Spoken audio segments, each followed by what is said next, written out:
The first time I realized something was terribly wrong was when I walked into my apartment and smelled my mother's perfume, soft floral, impossible to ignore. She had been there. Again. My parents kept breaking into my apartment like it was still my childhood bedroom, rearranging things, leaving food, acting as if my adult life was just an extension of theirs. I changed the locks. I pleaded. I shouted. Nothing stopped them. So I did the only thing left. I moved without telling them and let the silence swallow everything. But the moment they finally found out wasn't the moment I expected. My name is Jennifer, and for most of my life, I thought being a good daughter meant staying quiet. I grew up in a small neighborhood outside Portland where my parents, Marilyn and Edward, believed love was something you demonstrated through supervision. They hovered, corrected, monitored, and insisted they always knew what was best. I learned early that privacy was a privilege granted only when convenient for them, not a right I could claim. When I moved into my first apartment downtown at 26, I thought I had finally broken the pattern. A clean space, white walls, sunlight through the blinds, the hum of the city outside my own beginning. On move-in day, Marilyn asked for a spare key. Just in case of emergencies, she said, brushing her hand through my hair like I was still a child. I hesitated, but guilt crept in the way it always did, so I handed it over. I didn't realize then that I had also handed over my peace. For a few weeks, life felt normal. I adjusted to my job, decorated, slowly walked to the coffee shop around the corner on weekends. I breathed differently, but the signs of intrusion started small. A blanket folded at the wrong angle. A dish washed and put away in a place I never used. A faint trace of my mother's lotion lingering in the air long after I returned from work. Then, Marilyn began leaving food casseroles, soups, cookies with bright little notes taped to each container. You work too hard. Eat something real. Love you. The handwriting was sweet. The violation was not. Edward backed her, completely insisting they were simply looking out for me. To them, my independence was a phase, not a fact. The worst part wasn't the intrusions, it was how familiar they felt. Suddenly, I was 12 again, standing in the kitchen while Marilyn rearranged my backpack because she didn't like the way I organized it. I remembered the sting of being told my feelings were dramatic, my boundaries disrespectful. Their love always came with conditions, access, compliance, obedience. I tried talking to them gently at first, then firmly, then desperately. Nothing changed. If anything, they became more confident, convincing themselves they were helping me in ways I was too stubborn to appreciate. I wanted to believe they meant well. I wanted to believe I was safe. But deep down, a truth I had ignored for years was finally becoming impossible to escape. My parents didn't understand boundaries because they didn't believe I had the right to set any at all. The breaking in didn't stop, it escalated. At first, I tried convincing myself I was imagining it. Maybe I had moved that mug myself.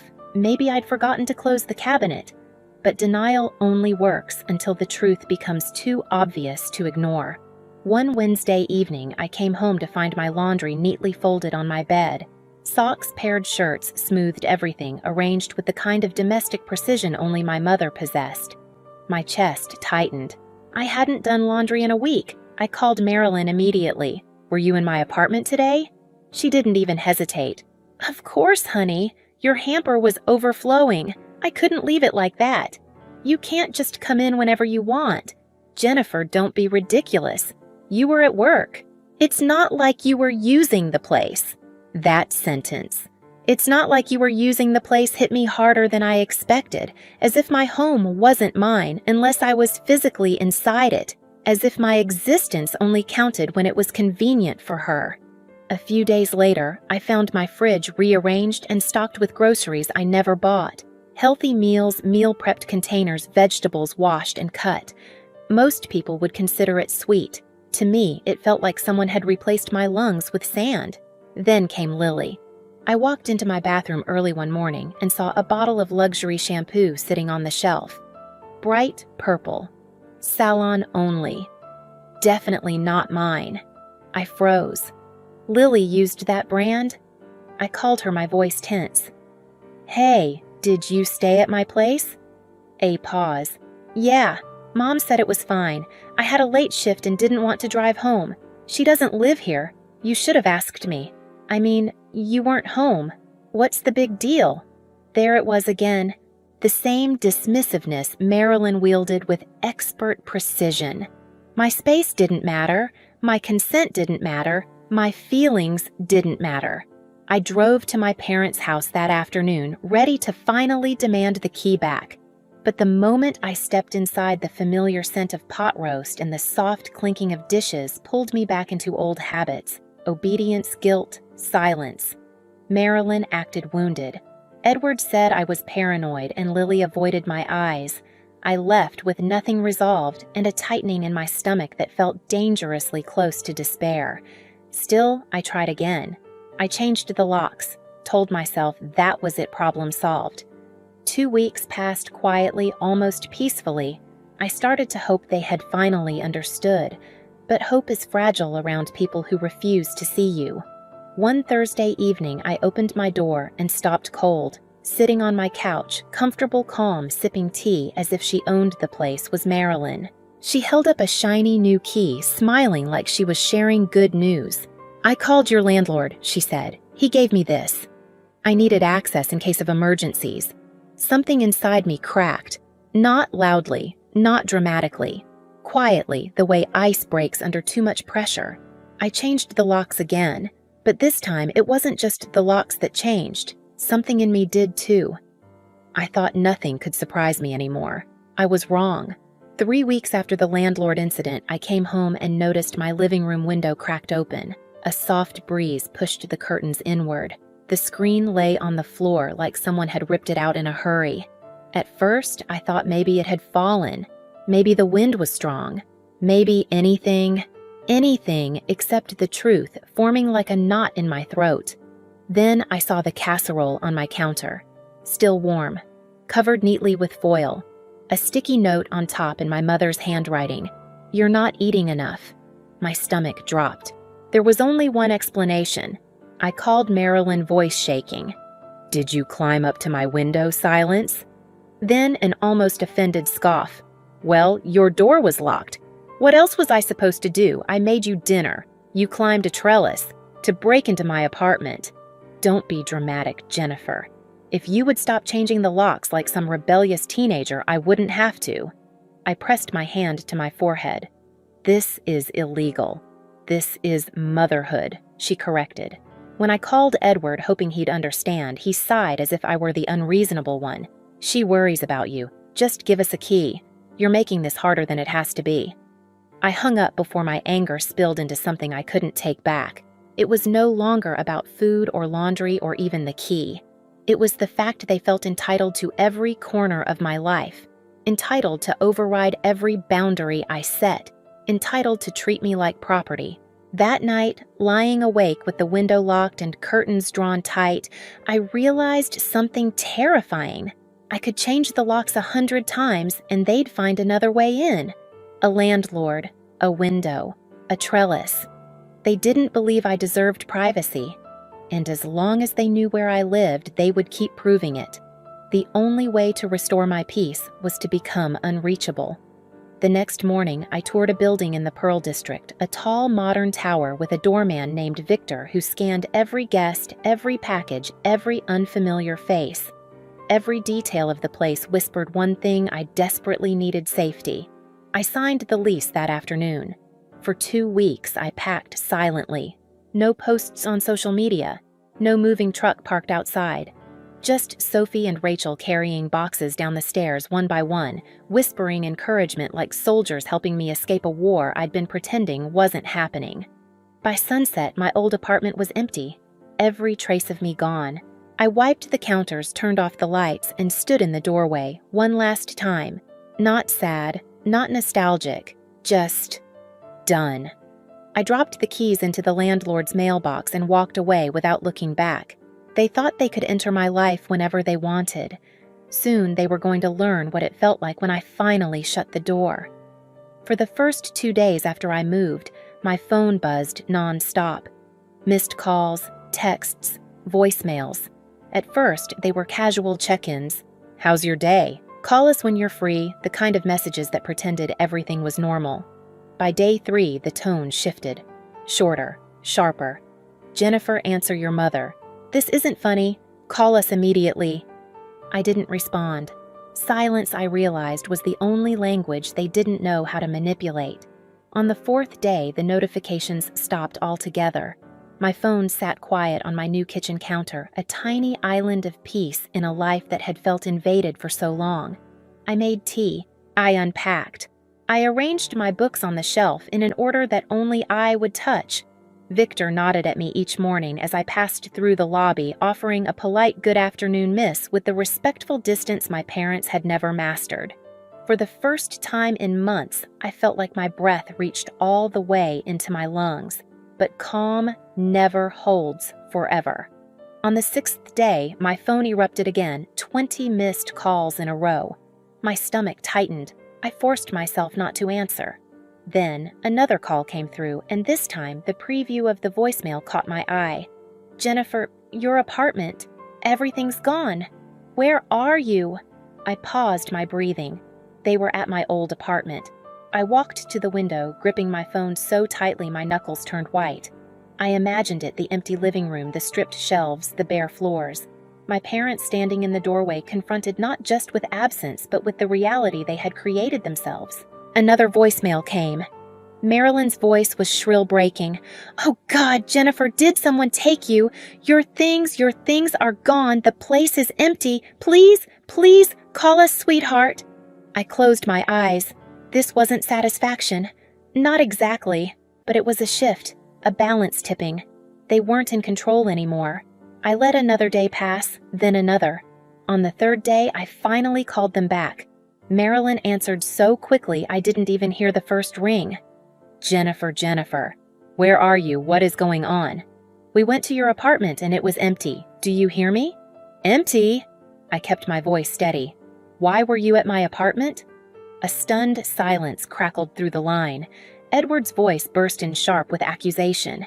"We hadn't heard from you in days. We were worried. We had every right to check on you." "No," I said quietly. "You didn't." Marilyn's voice returned frantic. "Jennifer, stop this. Tell us where you are. Right now." "No." The word landed like ice. "No," she repeated as if it were physically impossible for her to process. "No," I said again. "You don't get to know where I live." Edward inhaled sharply. "Excuse me, you heard me?" "This is insane," he snapped. "We are your parents, and you treated my home like it was yours," I replied. "You walked in whenever you wanted. You rearranged things. You let Lily stay over without asking. You got a new key behind my back. Mom climbed up a trellis." "A trellis, Dad?" Marilyn gasped. "That was one time that should never have happened once." Silence again. Not the angry kind, not the dramatic kind. The kind that meant they finally heard the truth in my voice. I continued. "You didn't worry about me. You worried about losing control of me. Those are not the same thing." "That's not fair," Edward muttered. "Fair," I said. "Do you want fair?" Fair would have been respecting my boundaries years ago. Fair would have been treating me like an adult. Fair would have been listening when I said no. But you didn't. So now I'm doing the only thing left. Marilyn's breathing shook. "Jennifer, please, just tell us you're safe. Please, I can't sleep. I can't eat. I've been sick with worry." Her guilt tactics, the tears, the emotional spirals, all the things that had always pulled me back into their orbit, washed over me like a wave that finally had no power to drag me under. "I'm safe," I said. "But I'm safe because I'm away from you." She sobbed. Edward whispered something I never expected to hear. "I didn't know it was this bad." I swallowed. "You didn't want to know." For a long moment, no one spoke. They were processing something new, something uncomfortable, something undeniable. I had changed, and the door they once walked through freely was no longer theirs. Marilyn sniffed. "Jennifer, please. We just want to talk. Face to face. Then we can meet in public," I said. "A cafe downtown, neutral space. No more home visits. Ever." "You don't trust us," she whispered. "I don't trust your boundaries," I corrected. "Because you don't have any." Another silence, but this time it felt less like resistance and more like surrender. Marilyn finally said, "Okay." That word did something small but real in my chest. It didn't fix the past, it didn't erase the violations, but it was acknowledgement, and acknowledgement was a step. "Good," I said softly. "I'll text you a time and place. We'll talk then. But your address?" Edward tried one last time, one final grasp at the old power. "Shouldn't we know where you live in case—" "No," I said. "You will not have a key to my home. You will not have access to my home. My home is mine." He exhaled slowly. "All right." And just like that, the balance shifted entirely, not with shouting, not with slamming doors, but with a quiet, steady reclaiming of myself. After the call ended, I set my phone down and looked around my new apartment. Soft light spilled across the floor. The city hummed below. My things were exactly where I left them. My air was only mine. My silence was not avoidance, it was protection. For the first time in my life, my world felt sealed whole and owned by no one but me. We met 3 days later at a small cafe downtown, the kind with soft lighting and tables spaced far enough apart that no one had to whisper. I arrived early, choosing a seat by the window where I could see them walk in. My hands weren't shaking, my stomach wasn't tight. For the first time, I felt firmly rooted in myself. When Marilyn and Edward entered, they looked smaller, somehow, tired, cautious, stripped of the certainty they had always worn like armor. Marilyn hesitated before sitting, as if unsure she was allowed to occupy the space across from me.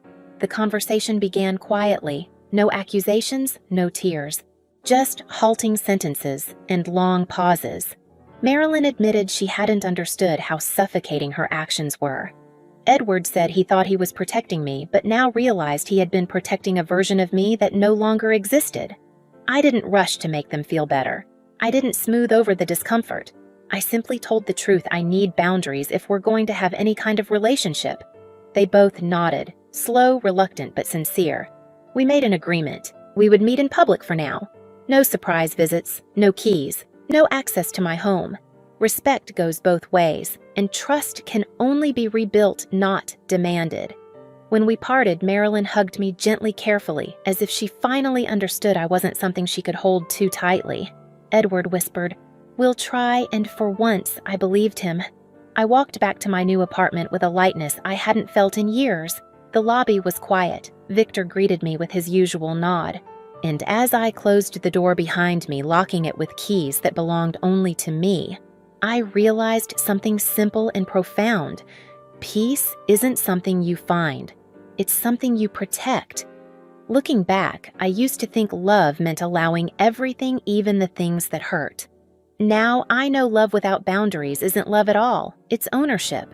By walking away, I finally made room for something healthier to grow, not just with them, but within myself. If you've ever had to fight for your own peace, you're not alone. Share your story in the comments, and don't forget to subscribe for more true family dramas. Sometimes disappearing isn't running, it's finally choosing yourself.